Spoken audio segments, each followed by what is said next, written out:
Well, good afternoon. I want to welcome you to Dutch Oven 101. I'm Bill Ryan, and today we're and stuff. You know, what's really unique about cast iron and cast iron cooking is that's been a way of life for as long as we can remember. And when you think about all this knowledge and all this stuff that we really know about things in this world, can you believe it or not, they cannot figure out who invented cast iron. Now, the Chinese have been doing it for many years. They've been doing it over, before Christ. They're the ones who actually started the cast iron movement and stuff. But where we start getting more involved is in the Dutch oven movement.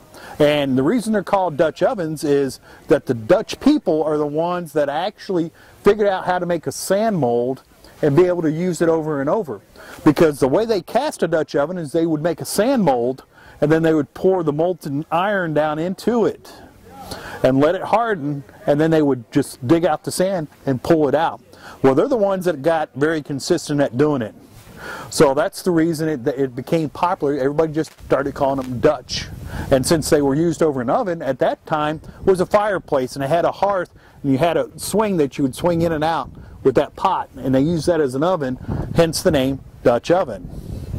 The ovens that we use nowadays, these are more like what we call a camp oven. Got the little legs, got the lip on it. Who all knows who Paul Revere is? Okay? You know Paul Revere is what? The British are coming, right? And what he did with the American Revolution. Do you know that Paul Revere was a silversmith by trade? That's what he did for a living.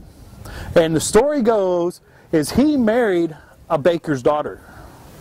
And the one thing he hated was for his wife to go down to her father's bakery to pick up baked goods, because she would end up down there all day long working for the family.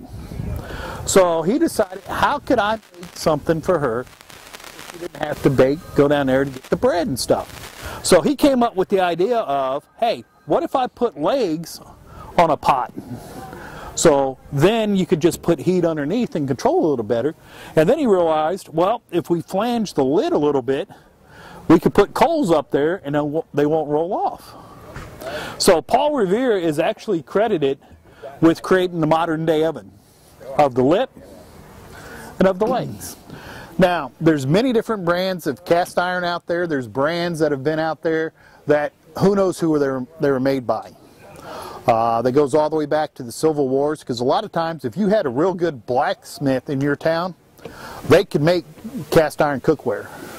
So there's a lot of stuff out there you just don't know. A lot of the older stuff that you see out there will have what we call a gate mark. You'll actually see a mark down the back of it, underneath of it, where they actually casted it, and that's where they had poured the mold, the melting iron in. And that gate mark, because they don't have modern day grinders and stuff like that, they had no way of removing that and stuff. So that's how you know when it's an older pot. Nowadays, your most common manufacturers, Lodge, Camp Chef, you'll find some of the older Griswolds out there, and then you got some third-party stuff out there, Texport, Cajun Classic, some other stuff. You just got to be careful when you're buying cast iron.